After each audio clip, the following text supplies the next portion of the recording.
Hello everyone, welcome back Lalit technical classes. Class 12 की physics की शुरुआत कहाँ से होती है उसके बारे में आज हम बात करेंगे। 12th की फिजिक्स का जो स्टार्टिंग होते हैं, स्टार्टिंग कहाँ से करना चाहिए, कौन सा चैप्टर पहले पढ़ना चाहिए, इसमें एक सीक्वेंस होना ज़रूरी है। बिना सीक्वेंस अगर पढ़ आपको आज बताएंगे कि क्या सिलेबस होता है और किस सीक्वेंस में फिजिक्स पढ़ना चाहिए, क्योंकि आपको पढ़ने में आसानी हो और वन बाय वन आप अच्छे से समझते रहें। तो चलिए देखते हैं क्लास 12 की फिजिक्स जो है, पहला जो यूनिट है हम इसको यूनिट वाइज बांट दिए हैं। तो देखिए यूनिट फर्स्ट में इलेक्ट्रोस्टैटिक्स है। इलेक्ट्रोस्टैटिक्स में आपको चैप्टर 1 और चैप्टर 2, चैप्टर 1 में इलेक्ट्रिक चार्ज एंड फील्ड के बारे में पढ़ना होगा और चैप्टर 2 में इलेक्ट्रोस्टैटिक्स पोटेंशियल एंड कैपेसिटेंस के बारे में पढ़ना होगा। देखिए इलेक्ट्रिक चार्ज क्या होता है। इलेक्ट्रिक चार्ज यानी इलेक्ट्रिक चार्ज के बारे में हम लोग डिटेल से पढ़ेंगे और इलेक्ट्रिक चार्ज के कारण क्या इफेक्ट होता है उसे इलेक्ट्रिक फील्ड कहते हैं। तो इलेक्ट्रिक फील्ड के बारे में पढ़ेंगे, मतलब क्या होता है, इलेक्ट्रोस्टैटिक्स क्या है, उसके सारे डिटेल्स में बताएंगे। अभी आप सिर्फ चैप्टर का नाम समझ लीजिए और कैसे कैसे पढ़ना है, कैसे कैसे आगे बढ़ना है, इस चीज़ को समझना है। तो पहला चैप्टर, पहला यूनिट जो है इलेक्ट्रोस्टैटिक्स, इस पहला चैप्टर क्या है, इलेक्ट्रिक चार्ज के बारे में जानेंगे, इसकी सारी अवधारणा, इलेक्ट्रिक चार्ज कैसे डेवलप होते हैं, कहाँ से आता है ये चार्ज, सारे चीज़ हम बताएंगे। उसके बाद इलेक्ट्रिक फील्ड, सेकेंड चैप्टर हो गया आपको chapter number 2 electrostatics potential. Electrostatics potential, ये जो इलेक्ट्रोस्टैटिक्स पोटेंशियल मतलब विभव कहते हैं, इसको अस्थिर वैद्युत विभव कहते हैं और इसी के कारण होता है कैपेसिटेंस। इनके बारे में हम लोग पढ़ेंगे। तो ज़रूरी है कि पहले चार्ज के बारे में पढ़े तब इसको पढ़े, तो ज़्यादा बेटर और अच्छे तरह से आपको समझ में आएंगे। दूसरा यूनिट है करंट इलेक्ट्रिसिटी। देखिए इलेक्ट्रोस्टैटिक्स में चार्ज होता है अस्थिर, अस्थिर अवस्था में जब चार्ज होते हैं तो वहाँ पर जो भी हम पढ़ते हैं उस चैप्टर में, उस चैप्टर का नाम अस्थिर को इलेक्ट्रोस्टैटिक्स, मतलब इलेक्ट्रॉन किस में है, अस्थिर अवस्था में है। तो इसमें चार्ज क्या होते हैं, अस्थिर होते हैं, आवेश जो है अस्थिर होते हैं। तो आवेश जब अस्थिर होते हैं इलेक्ट्रोस्टैटिक्स में, यही आवेश अगर चलने लगेंगे, मूवमेंट हो जाएगा तो करंट इलेक्ट्रिसिटी बन जाएगा, मतलब धारा, मतलब बहने लगेगा आवेश या करंट या इलेक्ट्रॉन अगर बहने लगे कहीं से तो वो करंट का रूप ले लेते हैं। तो उसी को हम लोग धारा कहते हैं, धारा विद्युती कहते हैं या करंट इलेक्ट्रिसिटी कहते हैं। करंट इलेक्ट्रिसिटी भी अपने आप में बहुत बड़ा चैप्टर है और बेस माना जाए तो करंट इलेक्ट्रिसिटी पर ही पूरा फिजिक्स बेस्ड है। तो करंट इलेक्ट्रिसिटी को हम लोग अच्छे से पढ़ेंगे जब शुरू करेंगे चैप्टर। तो अभी ओवरव्यू देखते हैं कि कौन कौन चीज़ हमको पढ़ना पड़ेगा क्लास 12 में और किस तरह से पढ़ना पड़ेगा, किसके बाद कौन पढ़े तो ज़्यादा बेटर अंडरस्टैंडिंग हो, बहुत अच्छे से समझ में आए। तो मैं वो चीज़ बताने वाले हैं आप लोगों को। नेक्स्ट जो तीसरा यूनिट है वो है magnetic effect, magnetic effect and magnetism. तो मैग्नेटिक इफेक्ट क्या होता है, देखिए जब ये चार्ज अस्थिर था तो इलेक्ट्रोस्टैटिक्स कहा, जब चार्ज चलने लगा तो करंट इलेक्ट्रिसिटी कहा। चार्ज कहाँ चलता है पता है, चार्ज चलता है किसी कंडक्टर में, किसी कंडक्टर में ये अगर आवेश चलने लगता है तो इसको हम लोग करंट कहते हैं। और ये करंट जब कंडक्टर में चलता है तो ये अपना एक गुण दिखाता है, एक रूप दिखाता है, ये चारों ओर क्या करते हैं, एक मैग्नेटिक फील्ड क्रिएट कर देता है। तो इसी मूविंग चार्ज यानी मूविंग चार्ज के कारण करंट डेवलप हुआ। करंट जब किसी कंडक्टर में जाएंगे तो मैग्नेटिक इफेक्ट दिखाता है, एक प्रभाव दिखाता है जिसे हम चुंबकीय प्रभाव कहते थे। एक टॉपिक बन गया, एक यूनिट बन गया। इसके बारे में हम लोग मूविंग चार्ज के बारे में पढ़ेंगे कि moving charge that means electric current, और इसके इफेक्ट मैग्नेटिज्म के बारे में पढ़ेंगे। फिर मैग्नेटिज्म और मैटर, कौन कौन से पदार्थ में मैग्नेटिक फील्ड लिंक करता है, कौन कौन से पदार्थ मैग्नेटिक मटेरियल है, वो मटेरियल के बारे में पढ़ेंगे। तो मैटर वही हो गया।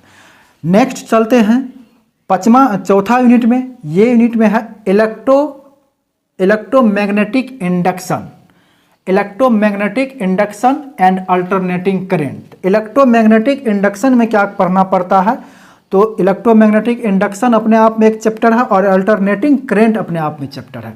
इलेक्ट्रोमैग्नेटिक इंडक्शन, जब क्वाइल और मैग्नेट के बीच रिलेटिव मोशन होता है तो क्वाइल से मैग्नेट से जो लिंक करके क्वाइल में कुछ ऐसा गुण आ जाता है, उसमें करंट फ्लो होने लगता है, तो उसको हम इंडक्शन कहते हैं। बिना स्पर्श किए अगर एक से दूसरे में कोई मैग्नेटिक इंडक्शन कहते हैं।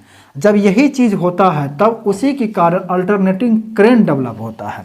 इंडक्शन के कारण ही अल्टरनेटिंग करंट डेवलप होता है। इस चीज़ के बारे में भी हम लोग चैप्टर में पूरे डिटेल से पढ़ेंगे। बहुत इंटरेस्टिंग चैप्टर है electromagnetic induction and alternating current.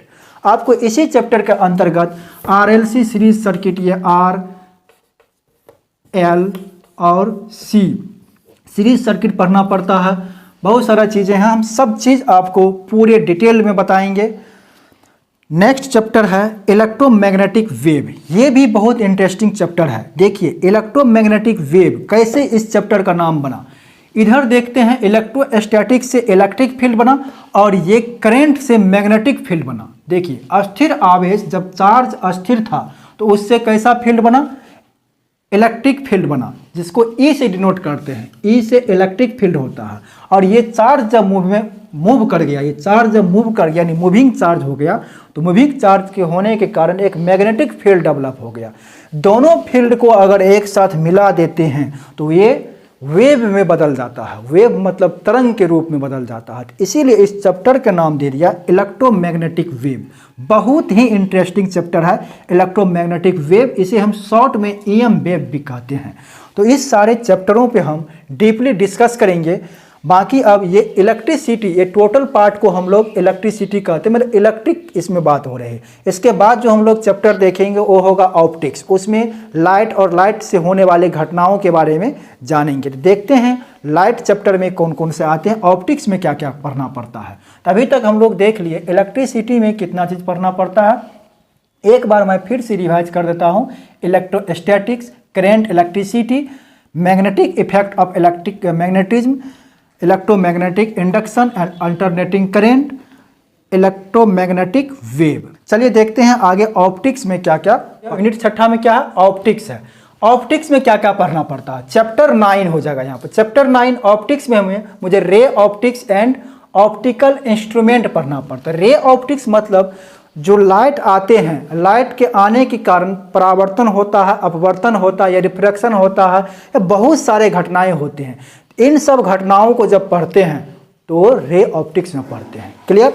और इंस्ट्रूमेंट क्या हो गया, ऑप्टिकल इंस्ट्रूमेंट यानी सूक्ष्मदर्शी, बहुत सारा इंस्ट्रूमेंट है, इंस्ट्रूमेंट पढ़ना पड़ता है। और उस रे से होने वाली घटनाओं, जो लाइट से होने वाली घटनाओं को रे ऑप्टिक्स में पढ़ेंगे। और वो जिस इंस्ट्रूमेंट में होता है उसको ऑप्टिकल इंस्ट्रूमेंट कहते हैं। इनके बारे में पढ़ना पड़ता है। अब देखिए लाइट जो आते हैं, लाइट कैसे आते हैं, लाइट एक बंडल के रूप में आते हैं, वेव के फॉर्म में आते हैं। इसीलिए इस चैप्टर में एक और हो जाता है वेव ऑप्टिक्स। तो आपको यहाँ पर वेव ऑप्टिक्स भी पढ़ना पड़ेगा।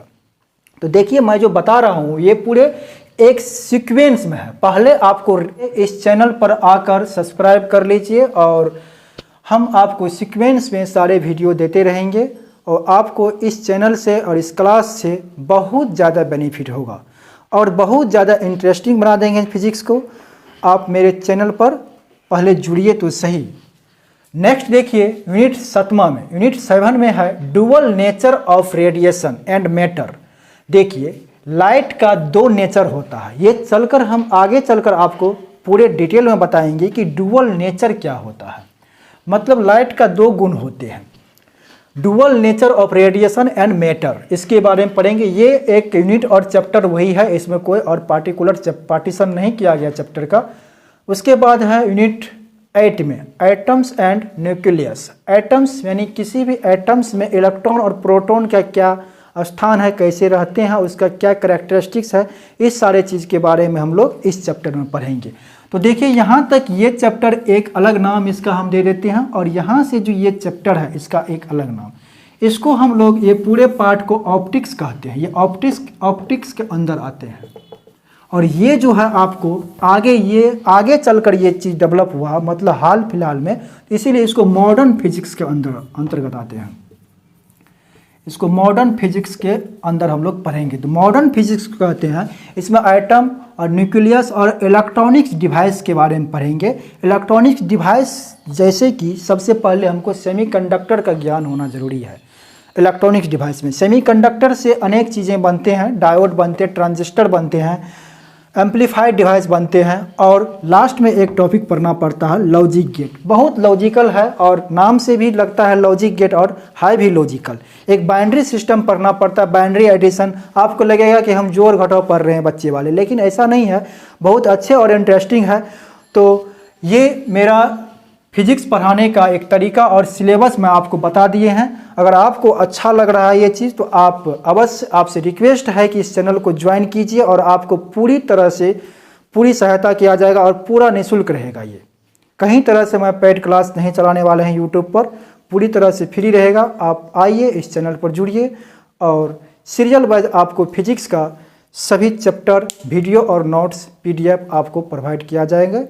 आप इस चैनल पर आने के लिए आमंत्रित हैं। चलिए आज के लिए यहीं